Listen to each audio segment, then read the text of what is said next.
Pemirsa, seorang istri memberi restu kepada suaminya untuk menikah lagi. Sang istri bahkan membantu proses suaminya menikah dengan madunya, mulai dari mengantar suami dari melamar hingga ijab kabul.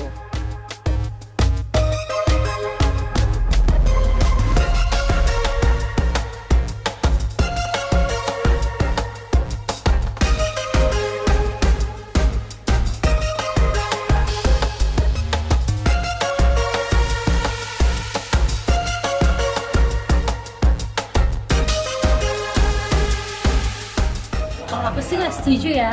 At the first place aku nggak akan mau dimadu. Ya mungkin ibu ini memiliki hati yang kuat dan yang berat juga sih pasti. Tapi kalau aku sendiri nggak mau. Walau kenyataan hidup dalam keseharian bisa saja berbeda, akan tetapi pada rekam kamera yang diposting ketiganya terlihat bahagia. Perhatikan saja, usai resmi menikah lagi sambil menggendong bayi, si istri pertama bahkan terlihat begitu mengayomi pada istri keduanya. Berdua mereka memamerkan kegiatan bersama, mulai dari liburan bareng, nonton bareng, hingga buka usaha bareng.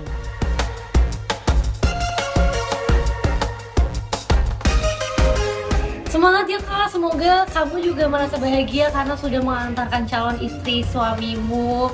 Dan semoga kalau kamu menurut aku sih carilah suami yang emang maunya kamu aja, bukan dua wanita. Bahagia itu sederhana, ungkapan itu sepertinya tengah dirasakan oleh seorang mempelai perempuan di Ponorogo, Jawa Timur. Ia bahkan mengaku senang dan bahagia menerima 2 karung beras masing-masing seberat 50 kg sebagai mahar dalam perkawinan. Itu sebabnya usai ijab kabul, mempelai perempuan menaruh 2 karung beras pemberian suaminya di pelaminan.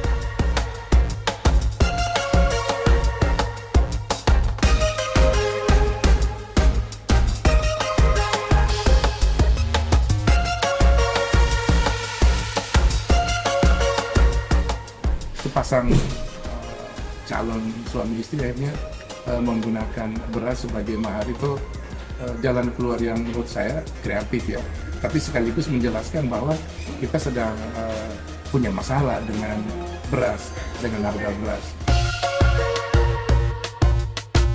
Mahar pernikahan unik yang viral di media sosial itu bermula dari rasa prihatin mempelai pria terhadap situasi sosial dikarenakan harga beras yang kian melejit. Itu sebabnya mahar ini disebut-sebut untuk mengingat bahwa pernikahan mereka digelar seiring dengan harga beras sangat mahal. Loh, justru menurut gue itu sangat kreatif karena kan intinya adalah bukan di mahar, bukan apa yang bisa diberikan, tapi gimana caranya kita menjalani hidup itu tuh berdua bersama sebagai pasangan. Jadi mungkin keluarga istrinya tuh orang yang sangat sederhana. Saya tidak perlu mahar yang mahal, yang penting cinta tulus kamu untuk menghidupi anak saya, itu doang mungkin. Jadi buat lu nih lakinya nih, kalau lu diselingkuhin cuma kasih beras doang pakai selingkuh tuh.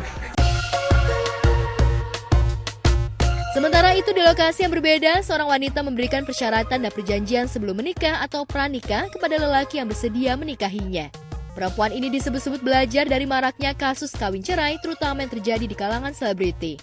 Mengaku tak ingin menyesal kemudian hari, melalui akun Instagramnya, ia membeberkan persyaratan perjanjian pranikah bagi lelaki yang akan menikahinya kelak.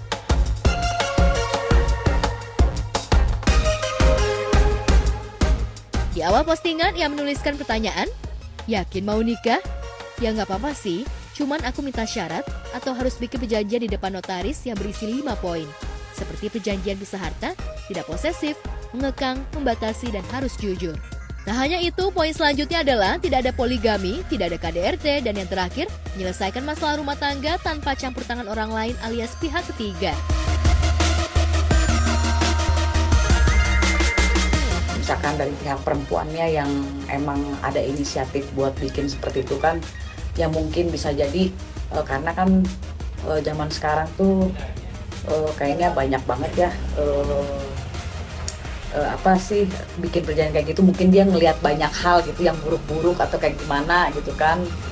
Jadi makanya tadi aku lihat sih lucu juga sih ya isinya ya, tidak boleh poligami karena ada di poin sebelumnya itu udah dibebaskan lah pasangannya itu misalkan ada waktu untuk main atau apa gitu kan. Jadi lucu juga sih kalau misalkan baca itunya, tapi masih wajar-wajar aja sih kalau misalkan dilihat dari isi poin-poinnya gitu kan.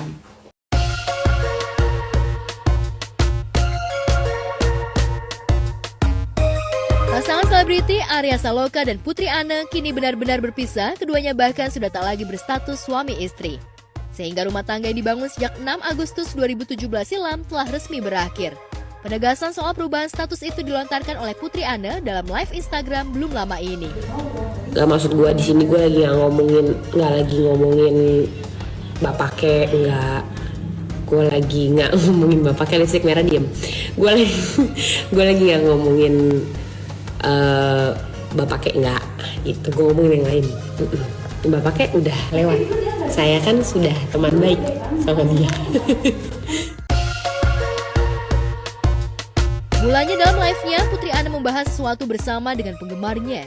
Namun salah satu warganet bertanya apakah sosok yang dibahas itu Arya Saloka. Putri Anne langsung menjawab dengan tegas. Maksud gue, di sini gue nggak lagi ngomongin bapak kek, Arya Saloka. Enggak, gue lagi nggak ngomongin bapak kek.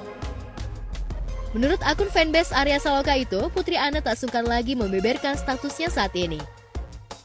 Gue ngomongin yang lain, bapaknya udah lewat, saya kan sudah teman baik sama dia.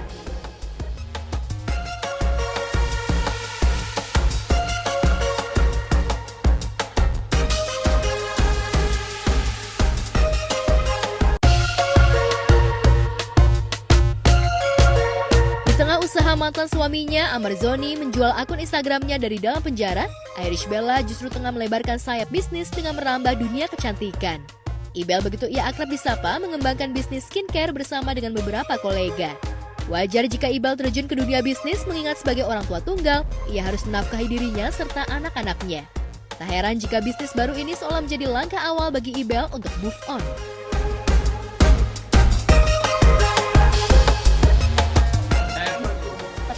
Ya, alhamdulillah hari ini aku lagi mengadakan acara grand launching. Ini bisnis pertama aku ya. Sebenarnya filosofinya diangkat dari Wonder Woman gitu. Jadi banyak sekali figur-figur wanita hebat dalam hidup aku yang kami bungkus juga menjadi sebuah brand skincare yang pastinya tujuannya pengen menjadi sebagai bentuk self love untuk para perempuan tuh bisa lebih percaya diri dan juga menemukan kecantikan dari kekuatan dalam dirinya. Alhamdulillah, nah itu kan mungkin salah satu pertanyaan juga fans-fans aku kan, kenapa nggak terjun lagi, syuting lagi, sinetron lagi. Aku udah terlalu menikmati bisnis aku sekarang, kehidupan aku sekarang, karena di sini aku bisa benar-benar membagi waktu antara bisnis aku dan juga untuk me time, dan apalagi masih ada waktu untuk anak-anak, itu yang paling penting.